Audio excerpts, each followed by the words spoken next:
Hola, ¿qué tal? ¿Cómo está? Muy buen día. Bienvenidos a su programa Salud para Todos. Soy la doctora Yadira Martínez y le voy a acompañar los siguientes 30 minutos platicando sobre un tema que es de suma importancia, que es la hipertensión o presión alta, como la conocemos tradicionalmente. Esta enfermedad, la presión alta, puede ocasionar enfermedades muy graves, una afección grave que nos puede ocasionar enfermedades como infarto al miocardio, nos puede generar enfermedades a las arterias coronarias, nos puede ocasionar enfermedades cerebrales como el derrame cerebral, por ejemplo, o insuficiencia renal. Tradicionalmente, generalmente esta enfermedad no produce síntomas. Podemos tener años sin tener alguna molestia y sin saber que estamos padeciendo esta enfermedad, y mientras tanto la presión alta está dañando los órganos de nuestro cuerpo, principalmente el riñón, el corazón, el cerebro, bueno, entre otros. Por eso es importante que usted conozca las cifras tensionales que son normales para nuestro cuerpo, y en caso de que tenga alguna alteración en la misma, pues acudir con el médico de confianza que usted considere, precisamente a colaborar con ellos para tener el tratamiento adecuado. Y pues para tratar este tema, hoy tenemos el honor de que nos acompañe el doctor Arechiga Ramírez, quien es un médico especialista en este tema. Doctor, ¿cómo está? Buen día. Gracias por acompañarnos. Hola, buen día para todos. Primero que nada, agradecer la invitación del Colegio de Médicos a esta charla sobre hipertensión arterial. Bueno, pues más que nada hablar sobre las complicaciones tanto agudas como crónicas de la hipertensión. Doctor, muchas gracias. Le Agradezco. platico que el doctor Arechiga Ramírez es médico cirujano por la Universidad de Colima y obtuvo su especialidad como médico internista en el Hospital Regional Universitario. Tiene un posgrado de medicina crítica y terapia intensiva en el Hospital Civil de Guadalajara. Está certificado por el Consejo Mexicano de Medicina Interna y también por el Consejo Mexicano de Medicina Crítica y Terapia Intensiva. Es miembro de la Asociación Mundial Interactiva enfocada al ultrasonido crítico, conocido como WINFocus por sus siglas en inglés.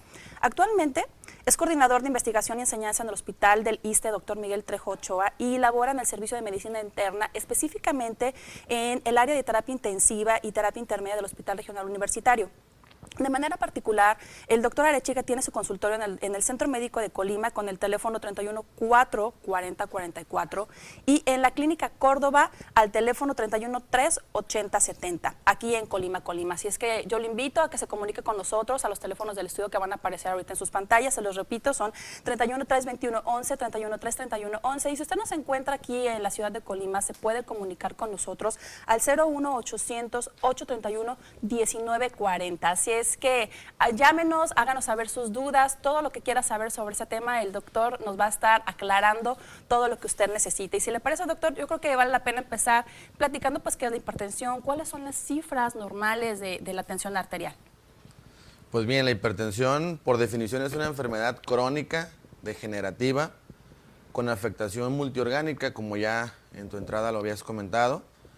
Afecta a múltiples órganos, entre los más principales o importantes, corazón, cerebro, riñón y específicamente todos los vasos sanguíneos. Para hacer el diagnóstico de hipertensión arterial, pues es necesario medirla. Se dice que una presión arterial normal es aquella que es menos de 120 la sistólica y menos de 80 la diastólica. Después tenemos un grupo que se llama prehipertensión, en donde las cifras oscilan entre 130 a 140, la sistólica, y la diastólica entre 80 y 90. Y ya después, a partir de 140 a 90, es como se hace el diagnóstico de hipertensión arterial. Entonces, bueno, usted necesita saber que la presión arterial maneja dos cifras, generalmente se maneja 110/70, en donde la presión se considera en un rango, por eso el doctor menciona que es la sistólica y la diastólica, entonces digamos que es el número de arriba y el número de abajo. Entonces, es posible que no sea exactamente 110/70, a lo mejor puede haber un milímetro más, un milímetro menos. Sin embargo, pues sí son líneas que manejan estos parámetros precisamente para poderlos considerar ya normales. Y teniendo ya una presión arterial por arriba de los 140/90, ya se considera hipertensión. Por abajo se puede considerar ya el prehipertenso, y entonces cuando tiene que tener muchísimo más atención precisamente para que no siga avanzando a una enfermedad que le pueda generar mayores molestias. Doctor, ¿cuáles son las causas que le puede a uno producir o desarrollar o favorecer tener hipertensión? Pues como platicamos, al ser una enfermedad crónico-degenerativa no existe una causa específica. No existe, por ejemplo, una mutación de un solo gen que pudiera desarrollar la hipertensión, sino que es una causa multifactorial. Se dice que pues herencia, medio ambiente y factores de riesgo son los principales causantes del desarrollo de la hipertensión arterial. Entonces, bueno, tiene que confluir muchos factores. ¿Podríamos decir que la hipertensión se hereda, por ejemplo? Se dice que cualquier paciente que tenga uno o ambos padres incrementa el riesgo de hasta 3 veces padecer hipertensión. Como te comento, no es un solo gen, se conocen como polimorfismos genéticos, específicamente en algunos genes que se encargan de regular un sistema fisiológico importante como el sistema renina-angiotensina-aldosterona, que es algo más complicado de entender, pero que es el principal eje fisiológico que regula la presión arterial. Sí, entonces, sin embargo, entonces es importante que usted recuerde que no significa que si mi papá o mi mamá tiene hipertensión, yo también lo debo de tener. Existen mayores probabilidades de que la pueda desarrollar si usted no lleva los hábitos que se necesitan para mantener esta buena salud. Y también existen otros factores como la obesidad, ¿no? Así es. La recomendación, pues, para cualquier paciente que se considera prehipertenso, pues habría que modificar toda esta serie de factores de riesgo que ya comentó alguno, como es el sobrepeso, la obesidad, el sedentarismo, el consumo de sal, entre otros. Fumar. Por ejemplo, fumar. Tomar café. Hay ya estudios que demuestran que después de haber fumado un cigarro, transitoriamente sube la presión arterial sistólica en promedio 8 milímetros de mercurio y la diastólica en promedio 4. Y esto se mantiene durante 30 minutos, entonces sí es importante, por ejemplo, el cese del hábito tabáquico. Doctor, si yo eventualmente o cualquier persona tenemos una tensión arterial, nos medimos la presión arterial y tenemos una presión arterial por arriba de los 140/90 en una sola ocasión, ¿con eso es suficiente para poderse diagnosticar hipertenso? Primero, habría que corroborar si las condiciones de la toma de la tensión arterial fueron las adecuadas, que sería paciente con reposo al menos 30 minutos, no haber ingerido ninguna bebida o ningún alimento en esos 30 minutos, no haber fumado, y entonces sí hacer un chequeo de la tensión arterial. Para poder hacer el chequeo de tensión arterial debemos de tener al menos 2 veces el mismo valor de 140/90 o más para hacer el diagnóstico. Entonces llegar de repente corriendo al consultorio o con la enfermera, es que necesito que me choque la presión porque me siento mal, eso realmente nos puede dar un falso positivo sobre la tensión arterial. Es correcto. Entonces sería media hora en reposo, tener que estar sentado, no haber ingerido ningún alimento, por supuesto no fumar antes, no tomar café antes de esa toma de tensión arterial. ¿Y cómo se toma? ¿Cómo se mide correctamente la tensión arterial? Bueno, la técnica es muy sencilla y a la vez compleja, porque en eso radica la complejidad, el ser muy sencilla.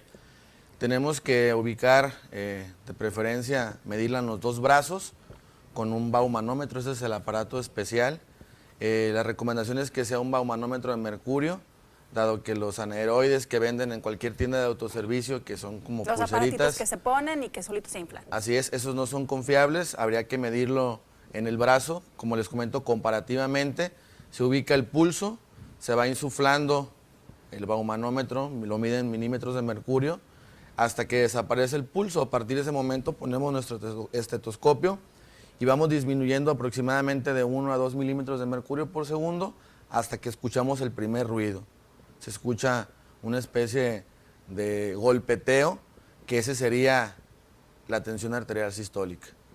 Posteriormente seguimos disminuyendo el aire dentro del baumanómetro, igual a la misma velocidad de 1 a 2 milímetros hasta que desaparece el golpeteo. En ese momento consideramos la tensión arterial diastólica. Muy bien, doctor. Y entonces los aparatos, por ejemplo, que ahorita están muy de moda, que se ponen ya sea en la muñeca o se pueden poner en el brazo, ¿es recomendable que los tengamos en casa? Sí es recomendable porque seguramente cuando hablemos del tratamiento, lo único que está demostrado que pueda disminuir todavía más la mortalidad y morbilidad en los pacientes hipertensos es el automonitoreo. Y para automonitorearse, pues esos pacientes sí les puede servir o beneficiarse de esos equipos. Nada más siempre hay que verificar que estén bien calibrados. ¿A qué me refiero con calibrados? A que la cifra de tensión arterial que cheque el aparato sea la misma que la que cheque el baumanómetro en un consultorio, por ejemplo. Sí, entonces es importante que usted recuerde que es posible que usted tenga este tipo de mediciones y yo creo que podemos platicar ahorita, doctor, sobre la sintomatología de la hipertensión. Ya platicábamos que en las principales etapas o en las primeras etapas pues no da molestias, ¿no? Pero eventualmente conforme esto se va avanzando y se va agravando, pues ya produce sintomatología. ¿Cuál sería la sintomatología que produce esta enfermedad? Son síntomas muy inespecíficos que puede provocarlo prácticamente cualquier enfermedad. Por ejemplo, cefalea o dolor de cabeza, como es bien conocido por la gente. Puede provocar que veamos lucecitas, conocido en el medio como fosfenos, que escuchemos algún tipo de sonido que se conocen como acúfenos. Y hay gente que puede debutar con alguna complicación mayor derivada de la hipertensión arterial. Ejemplo, infarto. Ejemplo, algún derrame cerebral o evento vascular cerebral hemorrágico o complicaciones pulmonares como un edema agudo pulmonar en donde los pulmones fracasan para oxigenar la sangre. ¿Puede producir la hipertensión una parálisis facial? Por sí misma no. Solamente que hubiera alguna complicación cerebral, como comentábamos, de algún derrame cerebral, algún evento vascular cerebral, sí puede provocar una parálisis facial que se conoce pues como de tipo central. Muy bien, pues ya lo sabe, es una enfermedad multifactorial, tiene que ver la obesidad, tiene que ver el tipo de alimentación que usted lleve, es importante que cambie un estilo de vida, es importante que se esté haciendo las mediciones que usted necesite precisamente para mantener esa presión arterial adecuada. La señora Felicitas Villanueva pues nos preguntaba precisamente si la presión alta provoca la parálisis facial. Está ahí la respuesta. Señora, muchas gracias por comunicarse con nosotros. Y doctor, regresando del corte promocional, me gustaría que platicáramos un poquito sobre el tratamiento de la hipertensión y otros temas. Así es que vamos a ir a un pequeño corte promocional, no nos tardamos, no se vaya, quédese con nosotros. Estamos platicando sobre la presión alta o hipertensión arterial con el doctor Arechiga. En un momento regresamos.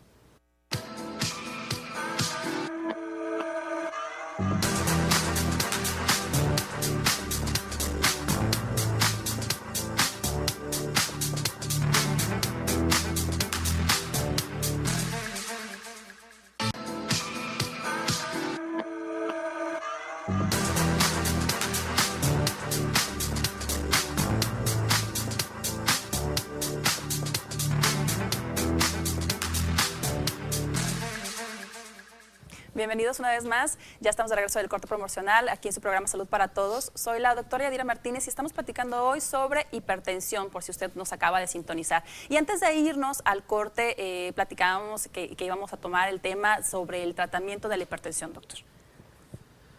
Pues miren, déjenme platicarles que recientemente para el gremio médico fue publicado las nuevas recomendaciones para el tratamiento de la hipertensión arterial en un artículo que se llama, o en un consenso que se llama el JNC8. En este JNC8, que es un consenso americano en donde nos dictan de una manera práctica, sobre todo las metas de la atención arterial a llevar en determinados grupos de pacientes, porque como ustedes saben, pues hay muchos tipos de medicamentos que son antihipertensivos, específicamente diseñados para el tratamiento de la presión arterial. Una de las diferencias en cuanto a la guía previa, que era el JNC7, es que las cifras de tensión arterial meta han cambiado. Para pacientes mayores de 60 años, el objetivo principal es tener la tensión arterial sistólica en 150, ya no en 140. El objetivo en pacientes mayores de 30 años y menos de 59 años es tener el objetivo de tensión arterial en 140 la sistólica y 90 la diastólica. Y déjenme comentarles el por qué. Ya hicieron seguimientos de todos estos pacientes en donde el sobretratamiento con múltiples medicamentos y el tratar de llevar las cifras de tensión arterial a valores cercanos a la normalidad o inclusive menos de la normalidad, incrementan la mortalidad. Entonces sí es bien importante lo que habíamos platicado, el seguimiento de estos pacientes, no esperar a sentirse mal, el seguir checándose en casa las cifras de tensión arterial, porque todo esto ya cambió. Y ya cambió en base a estudios que se han hecho en poblaciones de diferentes tipos, diabéticos, no diabéticos, pacientes con problemas cardíacos, insuficiencia cardíaca, evento vascular cerebral, y prácticamente esto es lo más importante, que las cifras han cambiado en cuanto al control o para considerar un paciente en óptimas condiciones de control. Doctor, entonces si tenemos una persona que es diagnosticado prehipertenso con las cifras tensionales que esto conlleva, ¿cuál sería el tratamiento que necesitaría en esta etapa? Modificación del estilo de vida. ¿Qué implicaría qué? Ejercicio, disminución del consumo de sal y si el paciente tiene algún factor de riesgo como obesidad o sobrepeso, pues empezar a tomar cartas en el asunto. ¿Cualquier tipo de ejercicio o algún ejercicio en específico? Los ejercicios que se recomiendan en este tipo de pacientes son al menos 30 minutos, 3 veces por semana y que sean ejercicios aeróbicos, no anaeróbicos. ¿A qué me refiero con anaeróbicos? Eso de ir al gimnasio, levantar pesas, se considera un ejercicio anaeróbico. Ejercicios aeróbicos serían como caminar, nadar o correr. Y cuando ya estás diagnosticado como hipertenso, ya rebasaste estas cifras de 140 al 90 y ya te consideras, ya se diagnostica como hipertenso, ¿cuál sería el tratamiento adecuado, además del farmacológico? Pues bien, el tratamiento adecuado sería, pues igual, ejercicio las 3 veces por semana, al menos 30 minutos, aeróbicos y siempre y cuando el paciente esté bien controlado. Porque es bien sabido pues, que el ejercicio puede llegar a incrementar la frecuencia cardíaca y la tensión arterial. Por eso la importancia de un control primero para después empezar a buscar otro tipo de ejercicios. Disminución del consumo de sal. Se dice que el consumo de sal debe ser de menos de 3 gramos en 24 horas. No todos los pacientes responden en cuanto a la disminución de la tensión arterial. Solamente lo hace un 1/3% de los pacientes, pero eso no lo podemos garantizar. Entonces, la recomendación es general. Todos los pacientes deben de disminuir el consumo de sal. Don Augusto Gutiérrez, muchas gracias por marcar. Él tiene la inquietud de que si la presión alta se puede controlar sin medicamentos. Es muy difícil. Una vez que se lleva a cabo el diagnóstico de hipertensión, es muy difícil, por eso es una enfermedad crónica y degenerativa, porque no tiene cura. Si hay medidas como las que ya platicábamos, disminución del consumo de sal, disminución del sobrepeso, que pueden disminuir la tensión arterial, pero esto debe de ser bajo una estricta supervisión médica. Se me ocurre, un paciente que es obeso, con un índice de masa corporal arriba de 40, que empieza a bajar de peso, probablemente al inicial el tratamiento va a ocupar una dosis tope de algún medicamento, a lo mejor 2 fármacos, para lograr el control de su tensión arterial, pero conforme va bajando de peso, muy probablemente vaya a disminuir los requerimientos. A lo mejor nada más va a necesitar un solo fármaco, pero esto debe de ser bajo estricta supervisión médica. Entonces es posible que nada más disminuya la cantidad de medicamentos o incluso las dosis de los medicamentos sin llegar a suspenderlos, o sea, es nada más concomitante. Así es, y si en dado caso el paciente llega a una dosis mínima y el médico decide suspenderla y a lo mejor dar un periodo de ventana de 1 mes para ver si lo va a requerir o no, también es válido. Doctor, ¿hasta cuántos medicamentos puede un paciente hipertenso recibir como tratamiento? Pues yo te puedo decir que me ha tocado ver pacientes con 6, 7 medicamentos diferentes. Son los que sean necesarios para controlar. Llegar a las metas. Y es que esto es importante porque a veces los pacientes dejan de tomar los medicamentos porque sienten que son demasiados y es comprensible. Sin embargo, en cuestión de la hipertensión y en otras enfermedades crónico-degenerativas, pues es tomar la cantidad de medicamentos que se necesiten para llegar a las metas, precisamente en las cifras tensionales que no nos generen complicaciones. Doctor, ¿necesita algún otro tipo de terapia en conjunto además del medicamento para la presión o solamente con el puro medicamento de la presión es suficiente? Porque bueno, luego toman que si vitaminas, que si otro tipo de medicamentos para beneficiarse en esa disminución de la tensión arterial. En eso sí quiero hacer un hincapié. Me ha tocado muchos pacientes que no piden, exigen multivitamínicos cuando acuden a tu consulta médica. Déjenme comentarles que el consumo o el abuso de multivitamínicos sin prescripción médica y solamente tomarlos como para que den más energías, también está demostrado que incrementan el riesgo cardiovascular, sobre todo de infarto agudo al miocardio. La reposición de vitaminas solamente se deben de indicar cuando clínicamente existe algún déficit de alguna de esas vitaminas. Entonces, bueno, es importante que usted tome nota de todo esto y sobre todo la automedicación, pues está totalmente contraindicada en cualquier enfermedad, incluyendo la hipertensión, y aun cuando no esté usted enfermo, no es correcto automedicarse porque las vitaminas pues también son un medicamento. Doctor, una vez que ya estamos diagnosticados como hipertensos, ¿cuál sería el seguimiento correcto a seguir para esta enfermedad? El chequeo mensual con su médico de cabecera, sea cual sea, pero lo más importante es el automonitoreo. Fíjese que ha pasado un fenómeno muy curioso dentro del ámbito médico respecto al control de la tensión arterial. Normalmente nosotros tenemos un ciclo circadiano de todos los signos y síntomas. Normalmente la presión arterial es más alta en la mañana que en la noche. Y esto se conoce como fenómeno o efecto Dipper. En los pacientes hipertensos esto se invierte. Está la presión arterial normal o más baja en la mañana que en la noche. Y son pacientes que viven 12 horas hipertensos. Y esto es uno de los principales factores del por qué, a pesar de que se toman sus medicamentos de manera habitual, a pesar de que están con las modificaciones de su estilo de vida, siguen complicándose. La única forma de poder detectar este efecto es automonitoreo. Checarse las cifras de tensión arterial en la mañana y antes de acostarse para verificar que específicamente estén controlados en todas las épocas del día. Entonces es otra cosa muy importante a considerar. Checarse presión arterial en la mañana, presión arterial en la noche. ¿Durante cuánto tiempo? Siempre. Siempre. Y llevar su Siempre. libretita y estar registrando Siempre. porque luego se nos olvida o pensamos que nos vamos a acordar y cuando ya vamos con el médico ya no nos acordamos de nuestras cifras tensionales. Entonces, siempre, con cualquier aparato que esté en casa.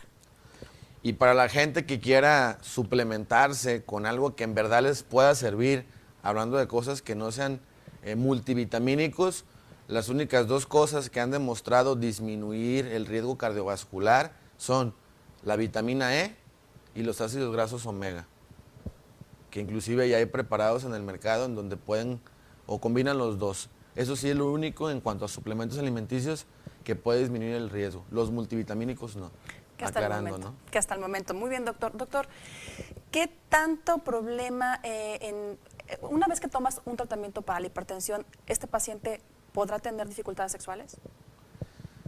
Pues ese es otro de los mitos. Si bien sí hay que aclarar al público en general que hay un grupo de medicamentos, hablando de los betabloqueadores, ejemplos, metoprolol, propranolol, bisoprolol, que como un efecto secundario es una disminución de la libido o del potencial de erección en el hombre. Eso sí está bien demostrado. Pero el hecho de que este grupo de fármacos se asocien con eso no quiere decir que podamos utilizar otra alternativa. Volvemos a lo mismo. Lo importante es lograr la meta como sea. Entonces, si se prescribe ese medicamento y si ese medicamento está ocasionando problemas de disfunción eréctil, pues bueno, pues hay otras alternativas, ¿no? Hay otro grupo de fármacos, otras familias de medicamentos que podemos utilizar. Pero esto depende también de la susceptibilidad de la persona, porque es posible que se tenga este tratamiento y no desarrolle ese tipo de disfunción. Es posible que no tenga ningún problema de nada. Si en caso de que lo llegue a tener, pues es importante que se lo comente a su médico, precisamente para que busquen las alternativas de tratamiento correspondiente. Es correcto. Doctor, el café, ¿lo tomamos o no lo tomamos? Pues sí, es otra de las recomendaciones de disminuir el café, ¿no?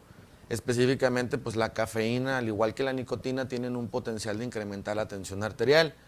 Si de plano el hábito o el consumo es muy fuerte, pues sí disminuirlo o suspenderlo o utilizar probablemente algún café que no tenga cafeína, ¿no? Esa sería como otra recomendación en general. De los productos enlatados, ¿qué nos puede comentar? Los productos enlatados tienen un alto contenido en sodio. Si comentamos que una de las recomendaciones generales es disminuir el consumo de sodio a menos de 3 gramos el día, pues entonces esto nos lo eleva mucho.